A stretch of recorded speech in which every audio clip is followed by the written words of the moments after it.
Hello, everybody. Hey, everybody. And welcome to Tim and Theo movie reviews. We're going to review a movie.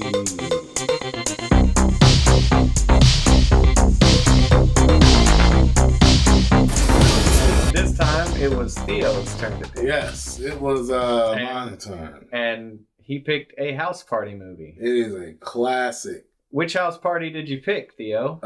Did you pick House Party 1? Not now. Oh, okay. Well, what about House Party 2? Why stop at 2? I didn't even know that there was a House Party 3. Did you pick House Party? No. House Party 3 has Bernie Mac in it. But you probably, okay, if not the one with Bernie Mac, then you probably went with House Party 4. Haven't even seen that one. What house party did you go with, Theo? Oh, House Party 5. My God. House Party. This is actually 6. And I know, I know. What you're thinking is, my God, there's 5 house parties? And oh no, there's 6 house parties. And I think they just did a reboot. I think the 6 was the reboot. This is weird. I did not know there are this many house party movies.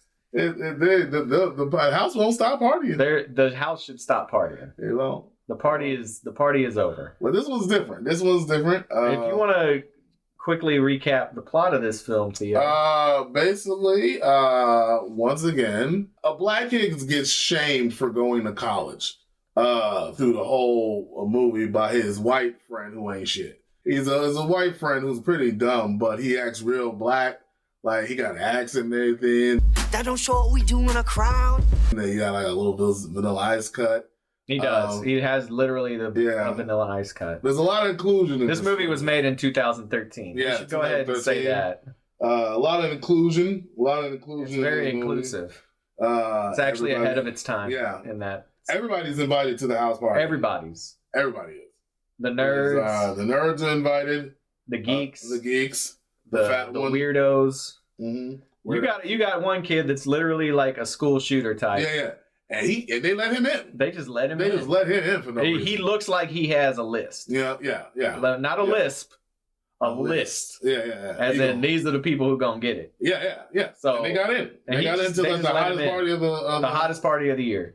Which was insane. So basically, the black kid and the Vanilla Ice kid, they are trying to get a record deal. Yeah. So the black kid don't go to college. Because, I mean, why? What are you going to do in college? That? You know what I'm saying? You got a record deal. Books? Mm-hmm. Fuck out of here with them books. You know what I'm saying? Books are for reading. Yeah, there you go. We ain't got time for reading. No.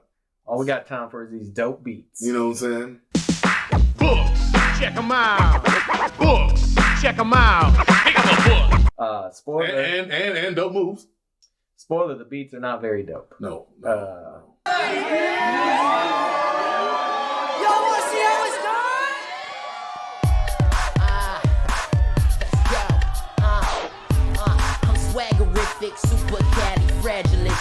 They're trash. There's a rap battle. There's a rap battle right up top. This was like 5 years after B Rabbit, or a little bit more than 5 years. B Rabbit and the whole 8 Mile movie. And there's always like a rap battle in House Party. There's the first one that was between Kid and Play. There's but they were 6 rappers. house parties. Yeah, man. Who's counting? House Party is terrible. And so obviously our protagonists win the rap battle because if they didn't, then I mean, where would we be? There's dancing. They got to throw this party because old dude's parents are going out of town. The black kid's parents are going out of town. They live in the suburbs. Let me go ahead and inform y'all. They live in a nice upper middle class neighborhood. Yep. The dad who is he? He's the dude from the Boondocks. The black guy from the Boondocks. Yeah, who was also in he's in a lot of stuff.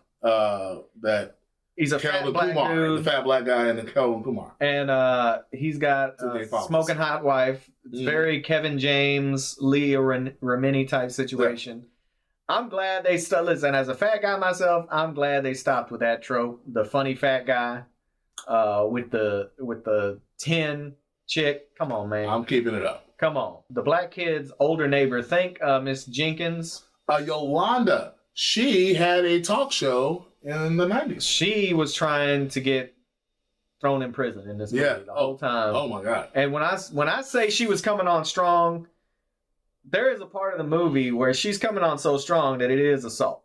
When are we gonna talk about both of them? Both of them? Both of these nuts? Oh, yeah, buddy. Like, she assaults at most an 18-year-old kid. He's probably 17, because I believe this is the end of the school year. End of the school year, so he might be 18. Might be. There's some statutory going on. A lot of statutory situations. So she has a secret, though. She got a secret. We'll get to that. I actually called the secret about halfway through the movie.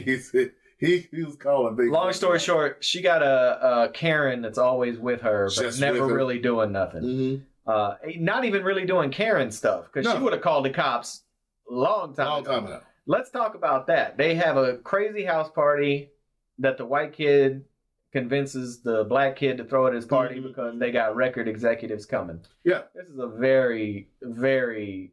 Would never happen. It would never happen. No record exec is going to a house party to watch two middle-class rappers. No white kid is going to try to talk a black kid into destroying his house. And that's what happens. So, they have the party. They let everybody in the party. Everybody go. I partied a lot in high school and college. And I know that not everybody is invited to every party. We used to be very strict on who could come. Yeah. And for some reason, they just letting everybody in. There's specifically one person comes in. A young lady. And there she is. Get on in here with your bad self. They fat shame. They fat shame the hell. I mean, this movie could not be made nowadays. No. This lady. It should have been made then. But first of all, she's a big fat white girl. Big girl. And her name is Precocious. Precocious. And it's like 2 or 3 years after Precious came out. So we see what you're doing. White girl Precocious. So when she finally stopped screaming, I said to her, I rang the doorbell, didn't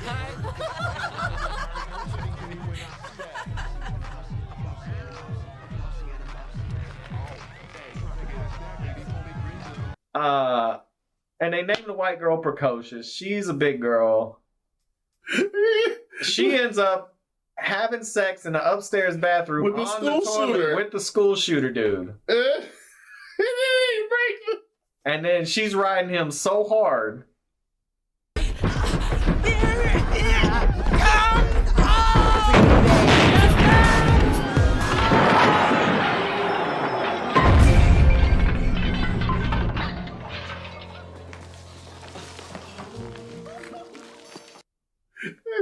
They break through the ceiling of the living room where the party's going on.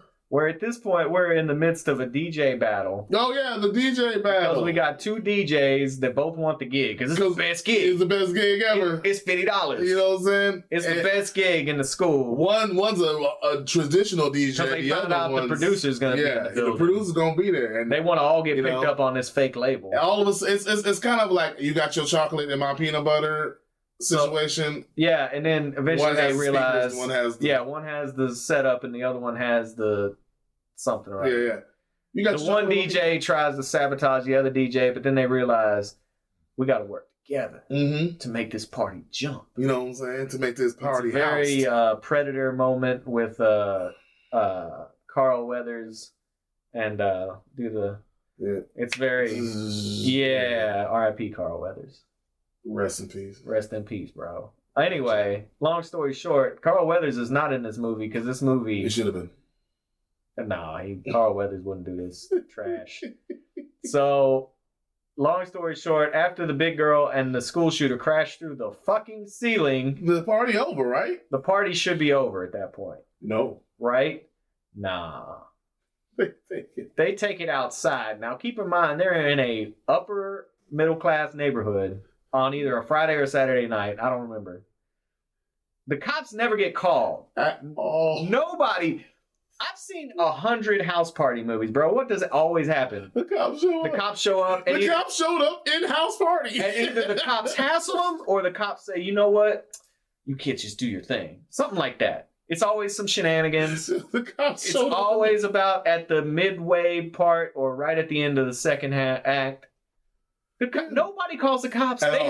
They have stereo towers. They have a whole speaker towers outside outside at the pool deck area. There's alcohol being There's a grown-ass 40-year-old woman trying to sexually assault a 18-year-old male on the dance floor, puts his head up under her skirt, up under there, face humps him in front of the whole squad. Everybody saw that.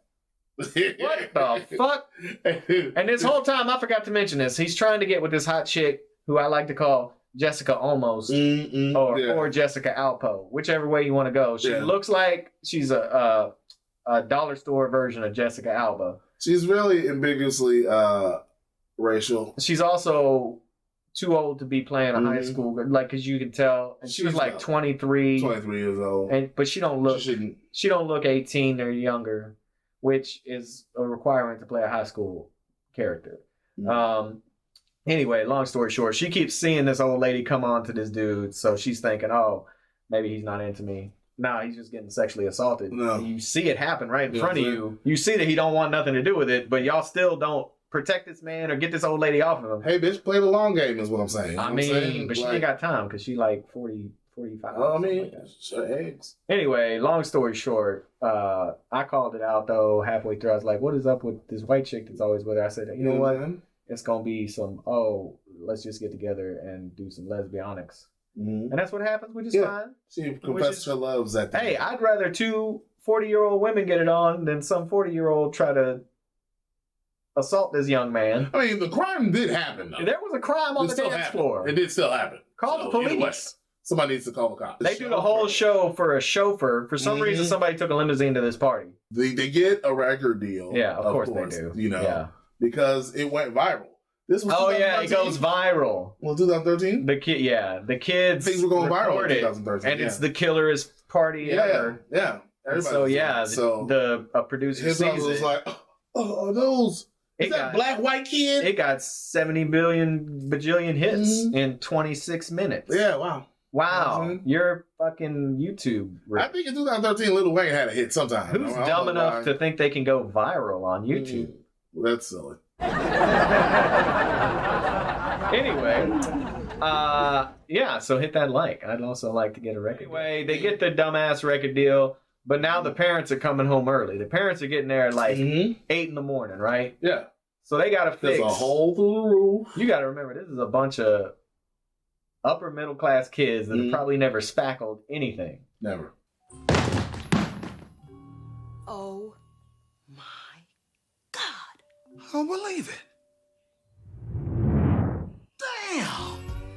It's cleaner than we left it.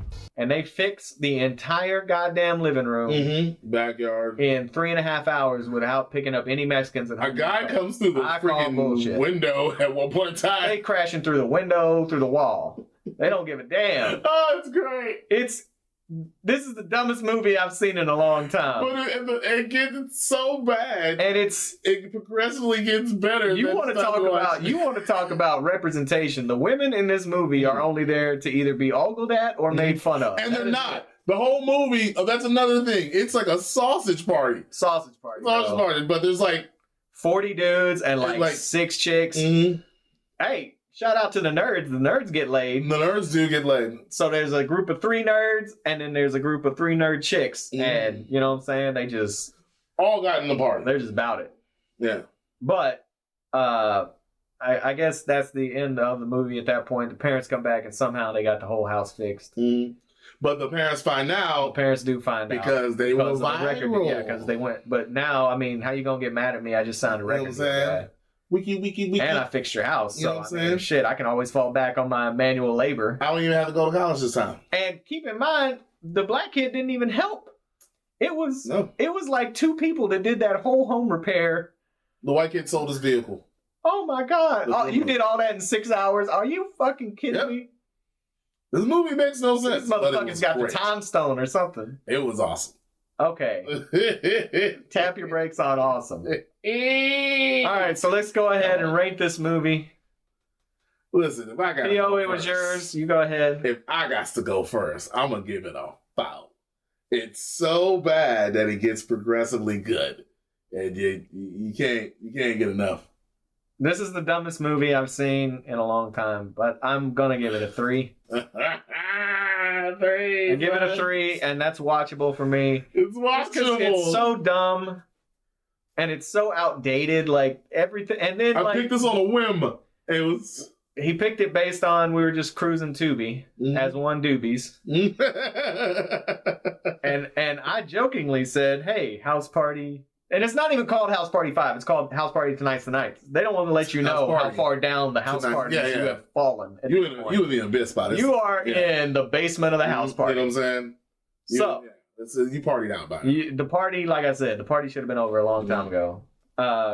Kid and Play are not in this movie. I don't care what they say on IMDb. I didn't see either one of them. What? No.